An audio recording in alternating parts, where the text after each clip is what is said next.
হ্যাঁ, এইচএসসি 25 ব্যাচের পোলাপান কি অবস্থা? টেনশন হচ্ছে কয়েকদিন পর পরীক্ষা। তোমাদের জন্য একটা সুন্দর অ্যানালাইসিস নিয়ে হাজির হয়েছে, ঠিক আছে?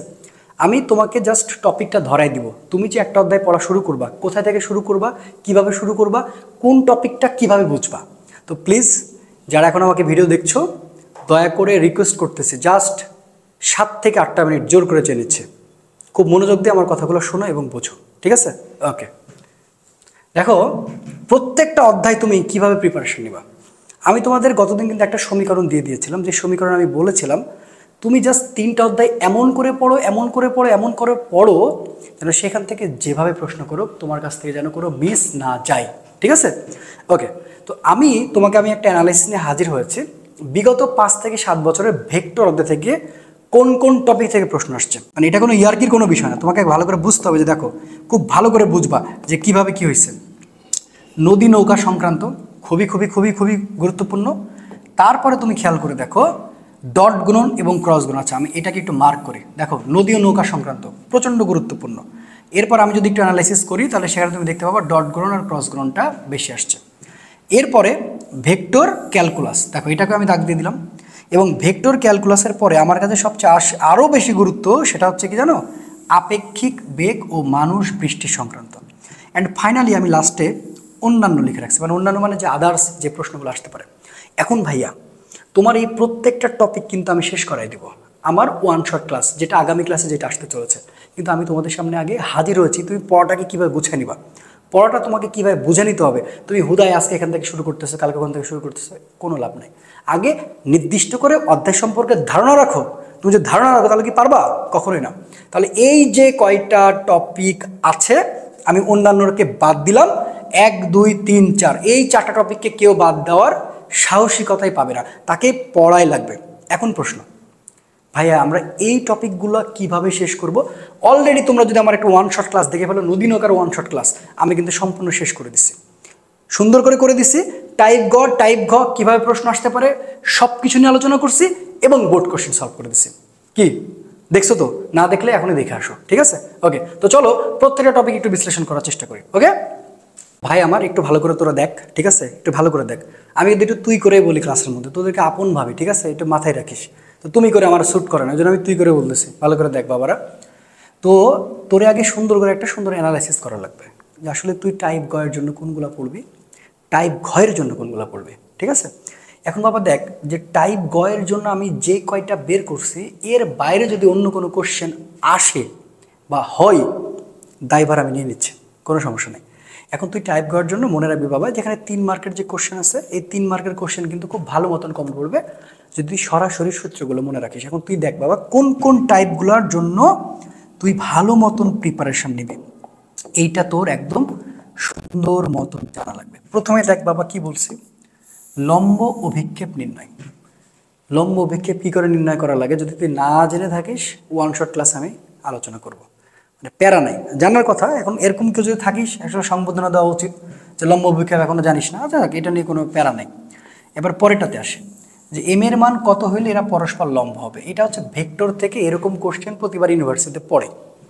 তো ইউনিভার্সিটিতে যদি পড়ে তো বোর্ড পরীক্ষাতে পড়ার সম্ভাবনা আছে। গ নাম্বারের জন্য এরকম কোশ্চেন আসে, এম এর মান কত হলে এরা পরস্পর লম্ব হবে, এই টাইপের, ঠিক আছে? আমি কি বোঝাতে পারছি? ওকে, এরপরে বাবা দেখ কি বলছি, যে পি কিউ বা এবি বা বিসি। আসলে এটা আমি পি কিউ বলতে যে বারবার পি কিউ দিবে ব্যাপারটা এরকম না, এবি হতে পারে, বিসি হতে পারে, সিডি হতে পারে। এর মান নির্ণয় করো, স্থানাঙ্ক দেওয়া থাকবে, বিভিন্ন স্থানাঙ্ক দেওয়া থাকবে, তোকে মান নির্ণয় করতে বলবে, ঠিক আছে বাবারা? এরপরে আরেকটা গুরুত্বপূর্ণ কোশ্চেন হচ্ছে ভেক্টরদের লম্ব দিকে একক ভেক্টর নির্ণয়, সমান্তরাল একক ভেক্টর নির্ণয় করো, ঠিক আছে? এটা খুব সুন্দর করে পড়া লাগবে। 5 নাম্বার কি বলছে, অক্ষের সাথে কোণ নির্ণয় বা স্থানাঙ্ক থেকে মান নির্ণয় করে তার কোণ নির্ণয় করা লাগবে।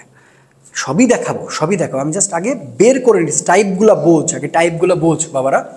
ত্রিভুজের ক্ষেত্রফল নির্ণয়, ঠিক আছে? মধ্যবর্তী কোণ নির্ণয়, ওপি ও কিউ এর মধ্যবর্তী কোণ নির্ণয় স্থানাঙ্ক থেকে, স্থানাঙ্ক দেওয়া থাকবে সেখান থেকে আমার বের করা লাগবে। সামন্তরিকের ক্ষেত্রফল নির্ণয় ইজ দ্য মোস্ট ইম্পর্ট্যান্ট ব্যাপার স্যাপার। এই যে 7টা, এই যে 8টা দিয়ে রাখছি, 1 2 3 4 5 6 7 8, এই 8টা সূত্র যদি বাবা জানা থাকে, ডট গুণন ক্রস গুণন থেকে যেই কোশ্চেন করুক জাস্ট ঝালাপালা হয়ে যাবে। ঠিক আছে? তাহলে আমরা প্রিপারেশনটা কীভাবে নিব? এভাবে নিব।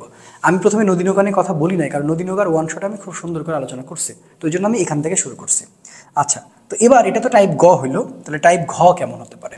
টাইপ ঘ এর জন্য হচ্ছে যে এখানে A B O C vector তিনটি একই সমতলে অবস্থিত কিনা প্রমাণ করতে বলবে।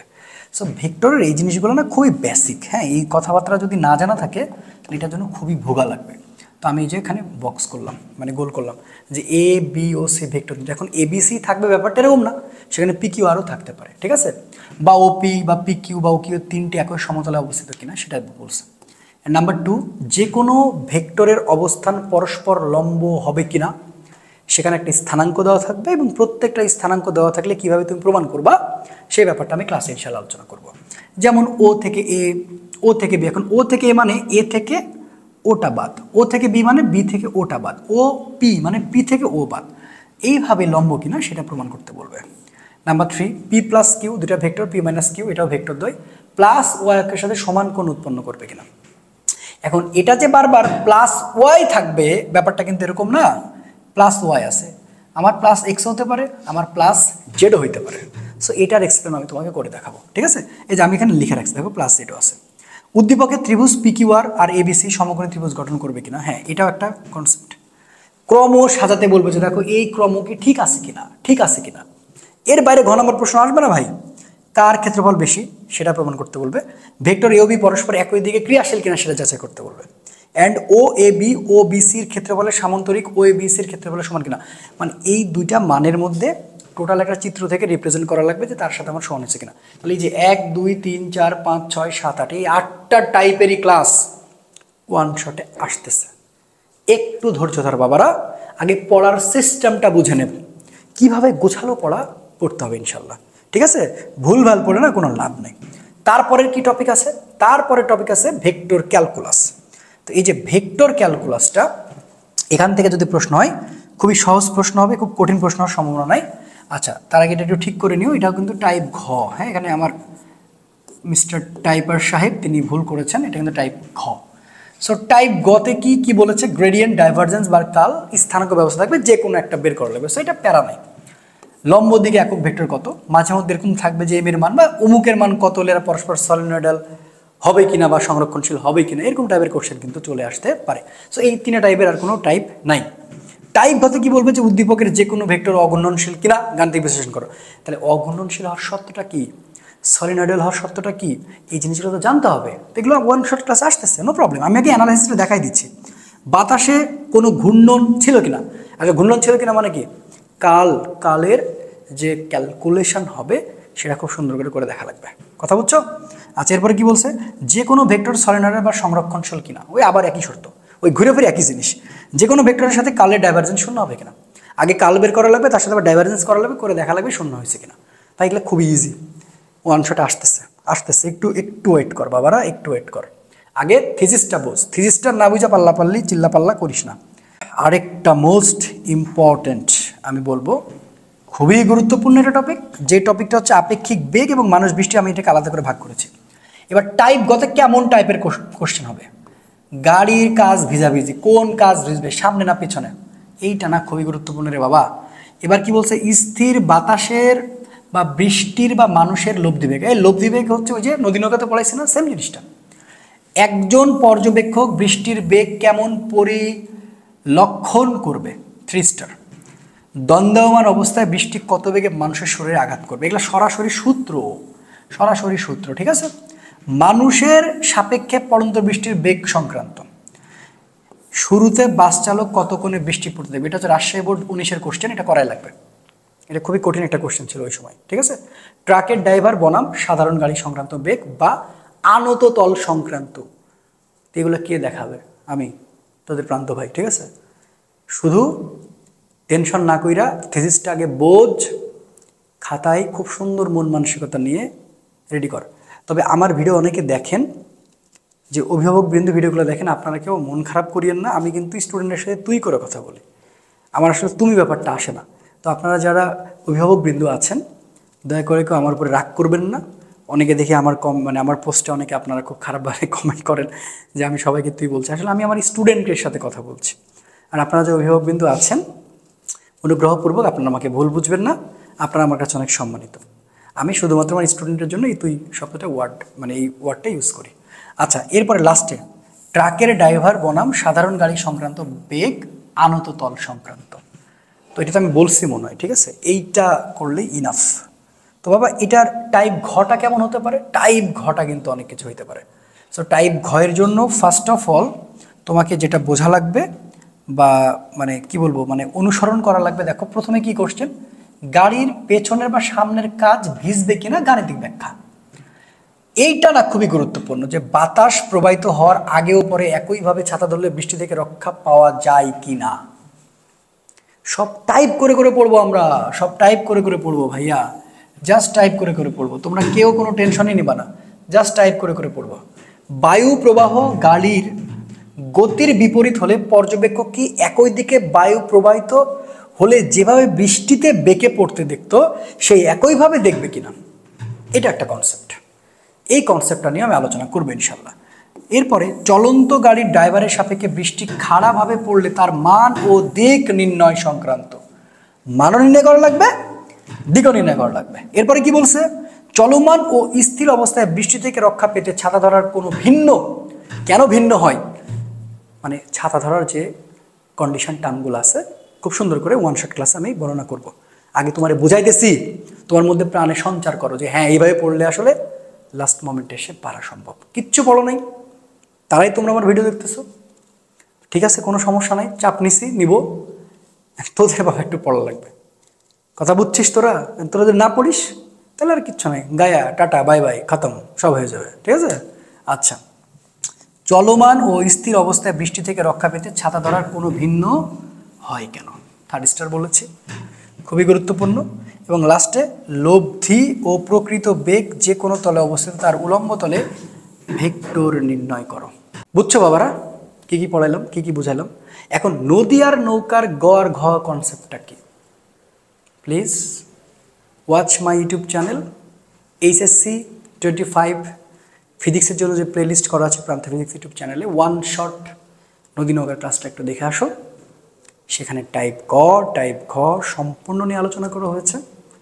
তারপরে একবার দেখাই, অনেকে তো নতুন ভিউয়ার আসতে পারো, সো তাদের জন্য দেখাইতে হবে, ঠিক আছে। চলো একটু দেখাই। বাবারা এই যে চলে আসছে, হ্যাঁ, সাঁতারুর লব্ধি বেগ। এই যে ব্যাপারটা হচ্ছে কি, দেখো যে নদী নৌকা থেকে যদি প্রশ্ন আসে সাঁতারুর লব্ধি বেগ নাহলে মাঝির লব্ধি বেগ, যে কোনো একটা লব্ধি বেগ নির্ণয় করতে বলবে, ঠিক আছে।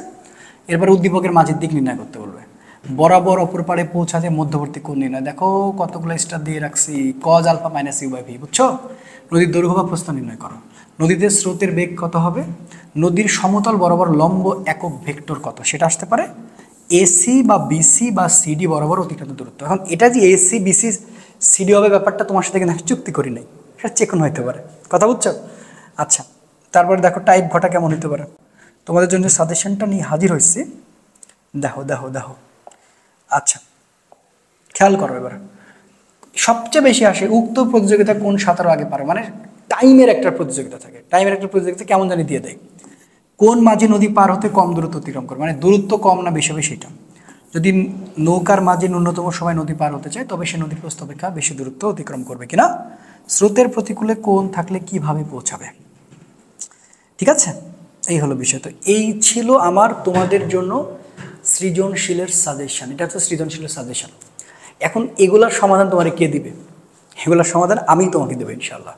আল্লাহ যদি আমাকে বাঁচিয়ে রাখে আমি চেষ্টা করে যাব তোমাদের পাশে থাকার। এইচএসসি 25 ব্যাচ আমি আছি, আমি আমার বেস্টটা দিয়ে বেস্ট এফোর্ট দিয়ে ট্রাই করব তোমাদের জন্য। পরীক্ষার আগের দিন পর্যন্ত আমি তোমাদের সাথে থাকবো, কথা দিয়ে যাচ্ছি ইনশাল্লাহ।